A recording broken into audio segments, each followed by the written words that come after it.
I know the conversation is great because everybody in this room is really a special person with lots of great ideas.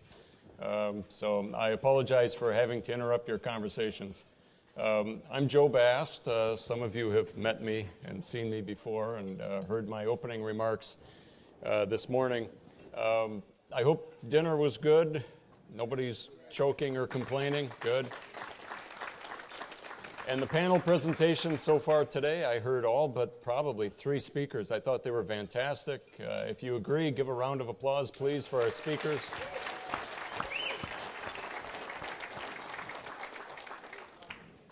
Okay, and I'd like to make a special comment. A lot of people have approached me over the course of this day expressing their concern about how the Heartland Institute is doing and how I'm doing personally. I really appreciate the support. It does mean a lot. We've been under a lot of pressure over the course of the last 4 months, and I think we've discovered who our real friends are, and many of them are in this room.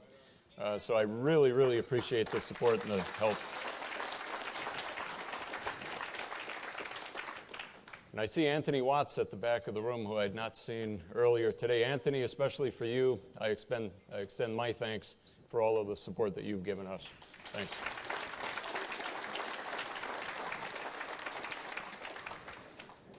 Okay, since this morning I've been told how to use this control for the PowerPoint presentation, so I'm going to try not to make the same mistake that I made yesterday. I'm going to give just a few remarks about real choices.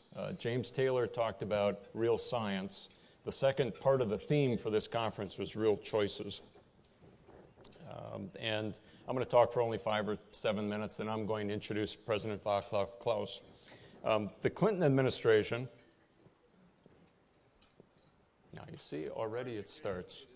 Is it? There we go. The Obama, did I say the Clinton administration?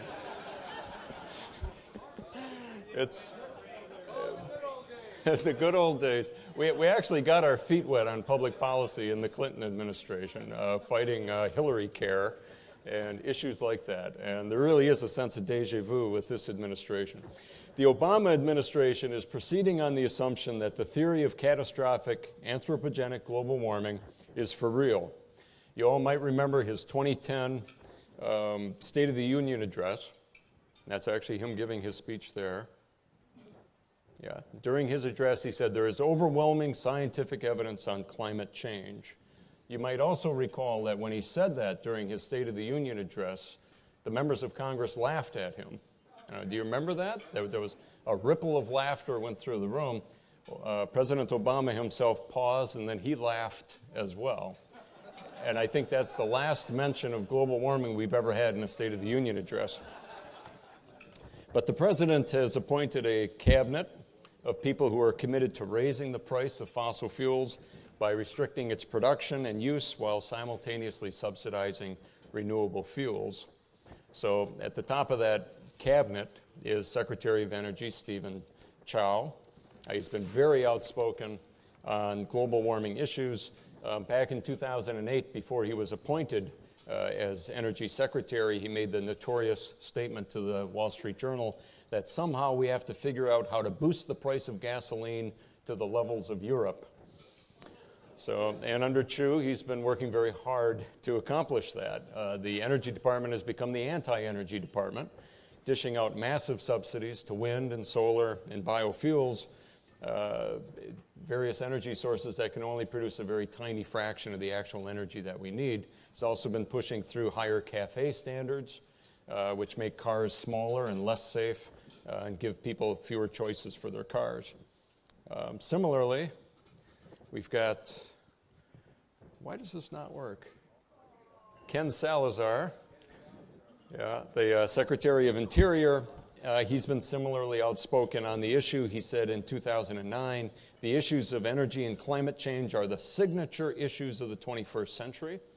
As Interior Secretary, he's worked to stop the development of coal, oil, and natural gas exploration and development all across the country. 2 weeks ago, with the elections coming up, Salazar started to whistle a different tune.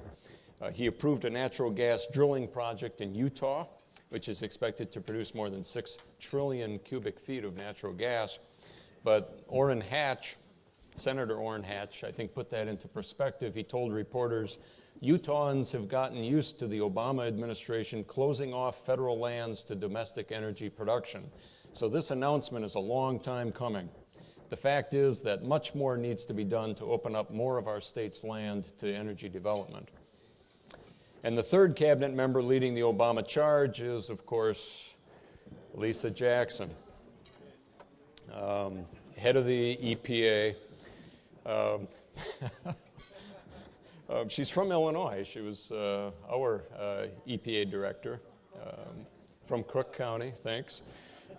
Ms. Jackson is a global warming true believer for sure. She has used her agency to do a number of things, starting with imposing new regulations on coal-fired generating plants that are expected to put hundreds of those plants out of business, to block or delay fracking in Wyoming and Pennsylvania and elsewhere, to block the Keystone Pipeline project, which would connect Canada's oil sands to America's refineries in the Gulf of Mexico. Last year, a report by the EPA Inspector General found that less than a third of the 185 permit applications for surface mining in the Appalachian region had been approved by EPA. Almost half of them took over 2 years to be approved. Similarly, last year, a Chamber of Commerce study found that EPA's approval process had impeded 351 private sector infrastructure projects in 2011. The Chamber put the cost of those delays at $577 billion in lost investment and 1.9 million jobs. So all three of these officials are making choices based on the theory of man-made global warming, and they're having enormous impacts on all of us as consumers as well as workers. And that's not just a hypothesis or a theory based on computer models. This is from a news release just 3 days ago from the PJM board. It operates the electric grid for about 13 states, I think, and the District of Columbia. And it announced the expected early retirement of nearly 14,000 megawatts of coal-fired generation capacity between May 2012 and the end of 2015. That's enough power to supply Indiana for an entire year. So that 6-state region just lost enough electricity to generate power for one of those states. Similar announcements about electric generation in other parts of the country are also being made. The Chicago Tribune just, is that 3 days ago? Is today the 20th? 4 days ago. All right. Made the announcement that's on your screen, the closing of 319 coal-fueled generating units totaling 42,895 megawatts, about 13% of the nation's coal fleet have been closed, I guess, nationwide since January 2010. That same article also reported on the impact that that's having on residential electricity prices. Residential electricity prices are expected to spike by more than 10% beginning in 2015, with consumers paying between $150 and $330 a year more than this year as coal plants, the least expensive producers of electricity, continue to close. So at a time when people are literally marching in the streets to protest growing income inequality and the loss of manufacturing jobs in the United States, this picture was taken just yesterday right here in Chicago. The Obama administration is implementing policies aimed at destroying manufacturing jobs and redistributing suffering instead of creating new wealth. What we should be doing is looking at an era of prosperity and abundance. This book, many of you recognize Julian Simon, an awesome book, the late Julian Simon, an awesome book that describes the endless capacity, really, of the human mind and the ability to create and innovate and to turn resources into wealth. There is no limit to that except the limits that government wants to impose on private individuals trying to develop these new things. So the discovery of new reserves of oil and natural gas and valuable minerals and new ways of reaching and developing those reserves could play a major role in ending the current recession and restoring America's competitive advantage in the world. But politicians in Washington, D.C. need to remove the barriers to developing these opportunities. The only thing that stands between us and a very prosperous future is public policies, many of them emanating out of Washington, D.C., and others coming out of our state capitals and increasingly even our counties and our cities. I'm going to end my remarks with a quote from Fred Singer. Fred is sitting right here at the table here, and I've got Fred.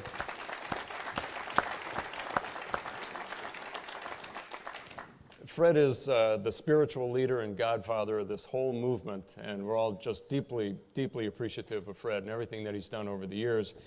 He's written a terrific essay, sort of an open memo to Mitt Romney, urging him to make affordable energy a key part of his campaign for president. I've got about 100 copies of that paper, and of course they're in a bag at my chair instead of at the back of the room like I thought I'd put them before standing up here. So when we're done this evening, ask Fred for a copy of his paper, or ask me, and I'll try to make sure that there are stacks of this paper around. It's just excellent. And Fred ends it with the words that appear on the screen. The Obama administration, from top to bottom, seems possessed by pathological fear of catastrophic global warming and obsession with the idea that no matter what happens to the economy or jobs, it must stop the emission of carbon dioxide. I think it's absolutely true. All right, now it's my honor to introduce Václav Klaus. He is probably the best positioned person in the whole world to speak out very strongly and with real credentials and credibility on climate change. President Klaus is the president of the Czech Republic.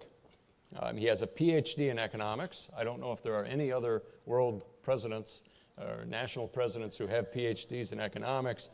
He's got his in 1968 from the Institute of Economics at the Czech Academy of Sciences. He entered politics in 1989 when he became the Federal Minister of Finance.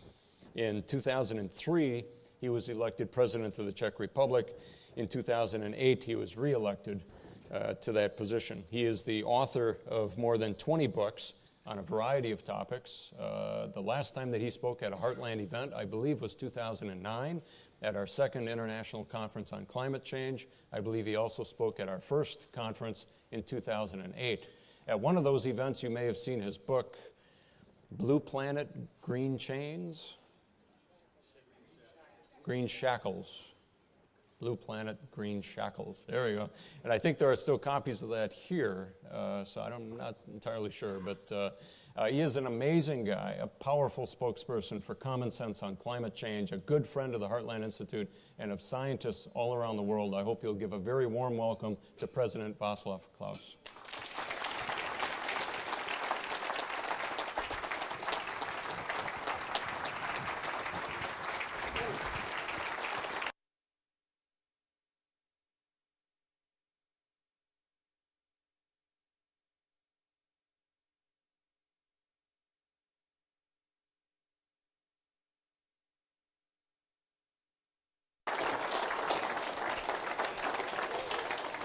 Thank you very much for such an excellent introduction. Many thanks for the invitation and for giving me the opportunity to address this distinguished audience where I see many friends. I am not for the first time in Chicago. It is also not for the first time that I am attending a conference organized by the Heartland Institute, but it is for the first time I am with Heartland here in Chicago.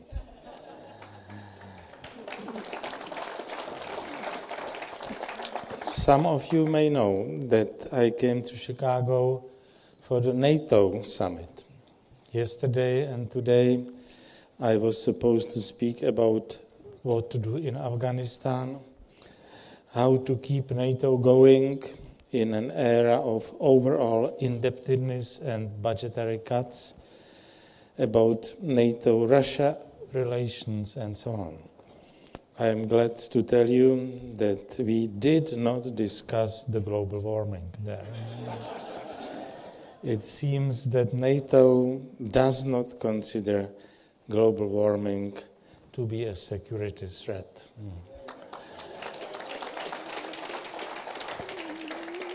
But my main preoccupation in the last days was NATO, and I'm afraid I'm not sufficiently prepared to make a serious contribution to your conference. Let me make at least a few comments I consider relevant now.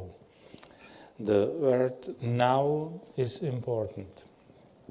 On Friday evening, before flying here, I attended a music festival in Prague, and during the break, I mentioned to a group of people that I go to Chicago, among other things, to speak at this conference. Their reaction was, global warming, isn't it already over? Does anybody care about it? That's how they see it. Let me therefore start by thanking you for keeping the global warming issue alive. This is an important achievement in a moment when it has already become half forgotten. It has not happened accidentally. It was and is planned. It is a part of a carefully prepared tactic of global warming alarmists, how to once and for all win their case. In the past 2 decades, they tried to do the opposite. They wanted to be as loud as possible to arouse our fears. Now, when the whole issue becomes more and more suspicious, it is in their interest to stop any public discussion about it. This is the reason why they try to pretend that the science is settled and the debate is over. We should not let them do that. Some of you may have a different experience. You may feel to be permanently under a very aggressive attack. But we have to admit that something has changed. Last time I was asked to speak about global warming in July 2011 in Australia. Last time. Of course, one explanation is that the audiences are no longer interested in my views on this topic, which is something I am ready to accept. Nevertheless, the other explanation is that this experience of mine is not unique. The topics have undoubtedly changed. I am more often asked to speak about the Eurozone sovereign debt crisis than on global warming. But it may also be true. It may also be the symptom of the victory of global warming fundamentalists who try to make the global warming debate forgotten. That gives this conference a special importance. The undeniable fact is that almost from one day to the next, the global warming doctrine ceased to be fashionable. It disappeared from the headlines.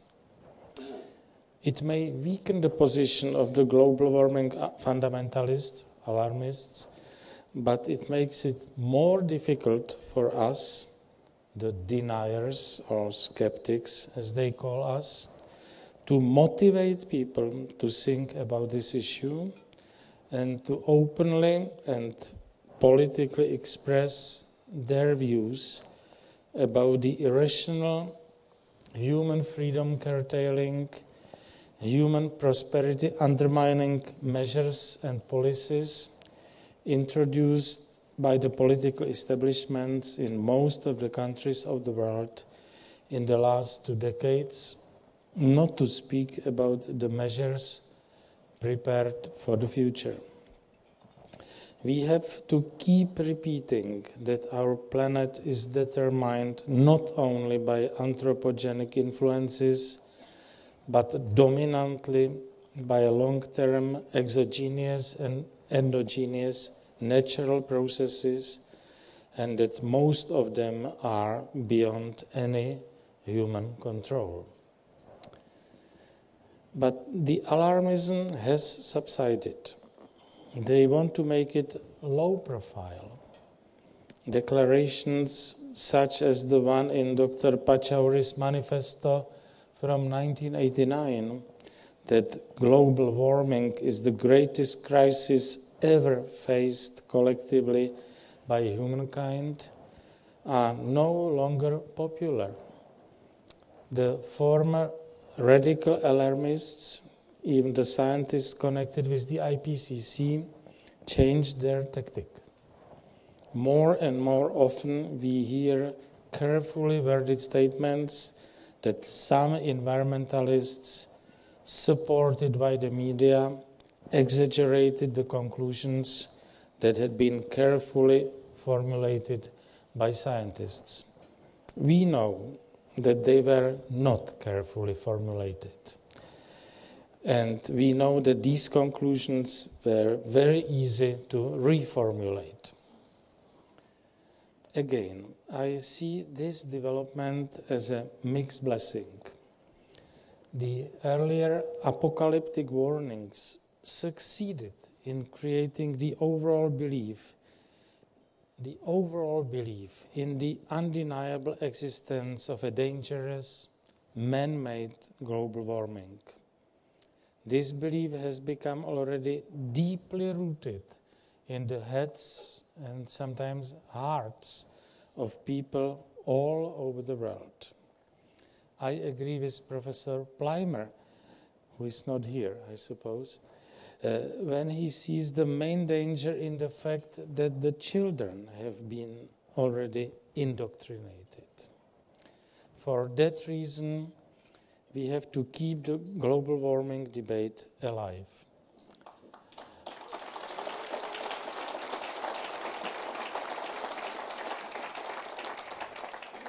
How to make a change? I dare say that science per se will not make it regardless of its achievements. Serious scientific research continues bringing new and new pieces of knowledge almost on a daily basis, but it has not brought and will not bring any decisive breakthrough in a public debate on this topic in any direction. That's not the role of science or of one scientific discipline. Climate is a complex system, which means that in spite of dreams of believers in general systems theory, any scientific discovery concerning this topic will always be only a partial one. The course of the worldwide global warming debate more or less confirms this elementary methodological argument. Can a decisive change come as a result of new empirical data? I doubt it as well. It is evident that the current temperature data confirm neither the global warming doctrine, alarmist and apocalyptic views, nor their quasi-scientific hypothesis about the exclusivity of relationship between CO2 and temperature. The world has not warmed up very much since the end of the last century, but a period of 12 years is too short to shatter the whole carefully built edifice of the global warming doctrine. We shouldn't forget that we have been arguing in the past that a century in climatology is too short to prove the global warming as a long-term trend. That's why, to my great regret, we have to symmetrically accept that a decade is not sufficient to do the opposite.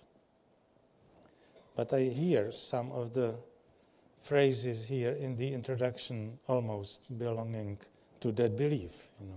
I have to warn about it. There is no doubt that most of the true believers in the global warming doctrine remain undisturbed in their views. Some individuals leave the bandwagon. The most recent well-known case is James Lovelock. But those people who have vested interests, and there are many of them now, together with the men and women who innocently and naively sympathize with any idea which is against freedom, markets, and capitalism, are still marching on. I understood that discussing technicalities is not sufficient because the supporters of the global warming doctrine are not interested in them. We are not dealing with people who are authentically interested in science and or in incremental changes in temperature and their causes. For them, the temperature data are just an instrument in their plans to change the world, to suppress human freedom, to bring people back to underdevelopment. Their ideas are the ideas of ideologues, not of scientists or climatologists. Data and sophisticated theories will never change their views. We have to accept that they have succeeded in establishing the religion of environmentalism as the official religion of Western society, as the religion which asks for a radical transformation of the whole Western civilization. We, at least some of us, have to play with them in the arena chosen by them.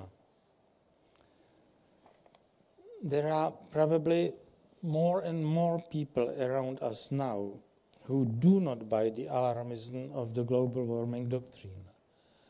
But we have to accept that they are not sufficiently motivated to do anything against it. And they don't know how. Politicians and political activists, bureaucrats in the national and international institutions and organizations, and representatives of the subsidized businesses are organized, and due to it are able to push this doctrine farther ahead, because to do so is in their narrowly defined interests. Ordinary people are not organized and do not have politically formulated interests in this respect. They are also, at least in Europe, and I am sure in this country as well, they are also not helped by the existing political parties, because these parties are not raising this issue either. They are already, almost all of them, more or less captured by the Greens. To sum up my today's simple message, empirical data are important. Scientific discoveries are important. The disclosure of malpractices in the IPCC and other bastions of the global warming doctrine are important. But we have to take part in the undergoing ideological battle. The subtitle of my 5-year-old book, mentioned here, was "What is Endangered, Climate or Freedom?" There is no doubt that it's all about freedom. We should keep it in mind. Thank you for your attention.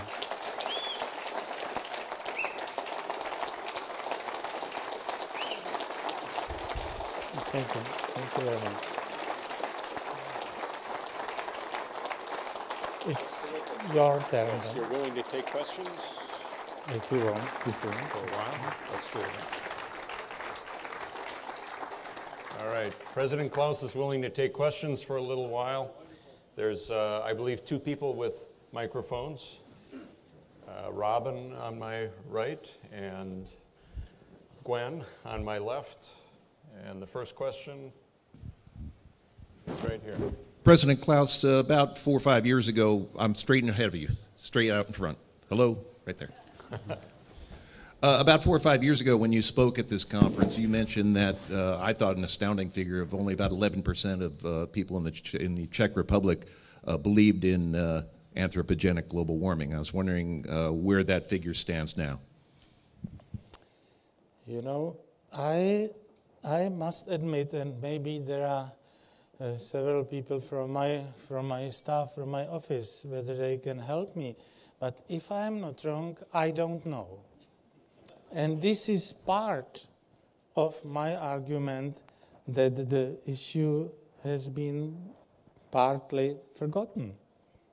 I don't remember the last time to have opinion polls on that in my country, really. We have opinion polls permanently in Europe and in my country about the European Union, about the euro. And in this respect, we have an excellent result 2 weeks ago. Just the Czech Republic is member of the EU, but not of the Eurozone. We still use the Czech crown. The point is that only 5% of the Czechs answered that they would love to go to the Eurozone. 5%, definitely the lowest figure in Europe, and 14% of people answered maybe sometimes in the undefined future, which means the rest answered no, which is a good for me, good result. But I don't remember the last opinion poll about global warming. All right, Fred Singer has a question. Fred. Yeah, could you tell us just a little bit about what's going on in Eastern Europe, where there seems to be a reaction taking place against the efforts of the European Union to impose unrealistic energy policies? What's happening in Poland and the Czech Republic? Well, when you mentioned Poland and Czech Republic, let's say that something is going on there. But off the record, I would say that Eastern Europe has been bribed by the European Union, and most of the countries don't feel free to fight the dominance of the global warming doctrine in the European Union. Just let's say that the 2 countries, Poland and the Czech Republic, are sometimes protesting and disagreeing with that. But generally speaking, to my great regret, there is absolutely no visible movement inside other countries in Central and Eastern Europe. Okay, next question is right there. President Klaus, I'm Roger Helmer. I'm a member of the European Parliament. Good to see you here. Thank you so much for coming. I have to say that Fred Singer has asked the first half of my question, and you have answered it extremely well, but I'll ask the second half of my question. What is your view of the situation in Germany? Because Germany had a remarkably good electricity generating system, remarkably reliable, the way Germans tend to be. Now they have announced the closure of their nuclear plants, and under the terms of the European Union's Large Combustion Plant Directive are presumably closing their coal plants and seeking to replace them with expensive and intermittent and unreliable wind. How do you see that developing? Well, first I would say that Germany is confused. That's the first part of my answer. You know, the normal Germans and the German entrepreneurs and industrialists were definitely shocked by the last year announcement of the closing of the nuclear power plants in Germany. They were definitely horrified, but I'm afraid that it has been done, and for the time being, I don't see a possible change in possibility to make any different decision. It's out in Germany, definitely, politically, and I'm afraid that Germany will continue. They believe in the wind energy. They built thousands and thousands of various windmills, I call them, and it creates a big problem, for example, for our electricity transmission system, because those systems are interconnected in Europe. And when they have in Germany the wind energy, and now there is an extreme wind blowing in Germany, we have almost catastrophic problems with our electricity transmission system. It's crazy. That's all what I can do. Czech Republic definitely wants to build another nuclear power plant, which creates big problems in the EU and in our neighborhood, in countries like Germany and Austria. Nevertheless, the decision of our government is go on with this project. Okay, next question right here, over here. Yeah, as President Klaus, I'm an aspiring politician. I'm running for the Washington State Legislature, and I intend to bring this as a public issue, as I have 13 times in the past as a candidate. It's my 14th time. I'm going to win this year. Optimism, see that? Optimism is... My impression of when Obama got elected was that the European establishment wanted twin pillars of his Caesardom. They wanted $1 trillion in healthcare taxes and $1 trillion in carbon taxes. And my impression is that the crisis in Greece and Euro is because the system has a hole in it that's not being plugged by the carbon tax. Is that overestimating the importance of this to the global financial system? The first part of my answer is that we don't face the Greek crisis. Greek crisis is the tip of the iceberg. We face a fundamental systemic crisis in Europe, and Greece is really almost nothing. Of course, for the newspapers, the headlines, it's easy to make them about Greece, but the real issue, I'm afraid I will speak about this tomorrow as a luncheon address for the Chicago Council on Foreign Relations in the same room tomorrow. So I will speak about Europe. Please come tomorrow. So the issue in Europe is much deeper and much wider than the issue of Greece. Greece is the victim of the crazy Eurozone arrangement in Europe. So Greece didn't create the crisis. Greece is more or less the victim of such an irrational monetary arrangement. Can you imagine to put together the currencies of North America, of Canada, United States and Mexico, to create one currency, and then be surprised that it doesn't work together? This is ridiculous. You just laugh to hear that idea, but this is exactly what happened in Europe, and the difference between Germany and Greece is not smaller than between the North American countries here. So this is the real problem in Europe. But your question was whether the crisis in Europe could eventually influence the thinking of European politicians about the global warming ideas. I'm afraid not. I am afraid not. Next question. It goes on as if nothing happens. Wait, we have one back here first. Oh, one back here first, I thought. Yeah. Okay. President Klaus, I'd like to follow up on the comment by the gentleman from Great Britain. I was stunned by what amounted to a coup against the nuclear industry in Great Britain, in Germany, apparently on the pretext of the disaster in Japan. Would you comment not on the economic insanity of it, but on the political tactic or the political institution or outlook that makes such a coup possible? First, I think it's a tragedy that the Fukushima accident happened last year, because they are all of them misusing it in their argumentation. But I'm sure we all know that in Japan, in Fukushima, there was no nuclear catastrophe. There was just the tsunami and earthquake.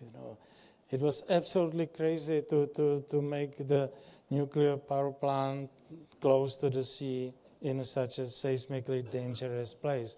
I'm absolutely sure that nothing like that would have happened in my country, even in the communist era. Really, they would put much more attention to all of that.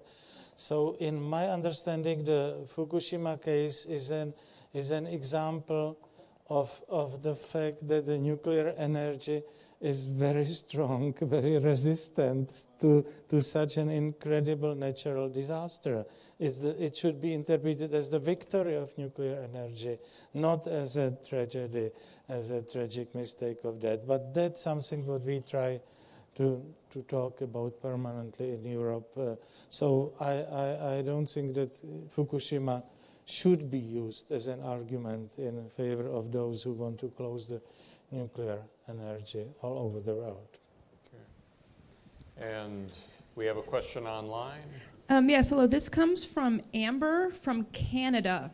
Her question is, what political consequences have you faced from your trading partners by being such an open critic of global warming? They consider me to be crazy. I am absolutely sure, but they always try to pretend that I am probably the lonely voice in Europe and in the Czech Republic. In that case, I have to repeat that the citizens of the Czech Republic are probably not so stupid to elect me as president twice, with knowing that I have such a strong views about global warming.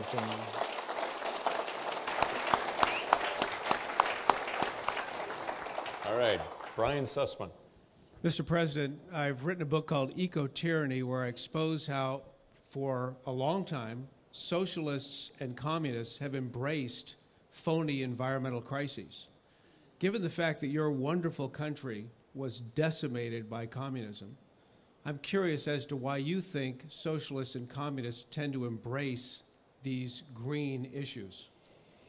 As I try to stress in my presentation, those people who are fighting for global warming doctrine or who are supporting the global warming doctrine are really not interested in temperature and climate. They are really interested in organizing human community according to their ideas. And in this respect, it's identical with communists.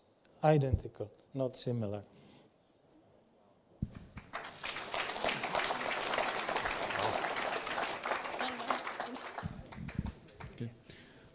Professor Klaus, thanks very much for your motivating speech, actually. One question, you half answered it already, but to what extent are you able to motivate other heads of state or governments to think about the global warming doctrine, not to say to question it? And just a second add-on, what role can think tanks in Europe play to keep the debate alive? First, I think that the part of the problem is that there are many politicians who are really not persuaded about the global warming doctrine. For them, it's a politically interesting doctrine to use. It's a politically correct idea to defend the global warming doctrine, but I don't think that they really believe in it. They use it just in their political activity. So I remember for me the most interesting case was some 5 years ago during the plenary session of the United Nations. There was a full day devoted to the climate change debate, and I was the only one of 192 heads of states and governments making a speech with my views as today or tonight. The point is that in the evening I remember there was a reception organized by, it was President Bush at the time, and we have been waiting there with many other people from all over the world. One after another came to me. It was an excellent and very interesting speech. I have very similar ideas to yours. And I said, so in that case, why don't you express that loudly? Oh, it's politically impossible in my country. That was a typical reaction. So it is possible to fight, to continue fighting, and I'm very glad that Heartland Institute is doing just that. So now thank you for the... And I believe we are finished. Yeah, I see.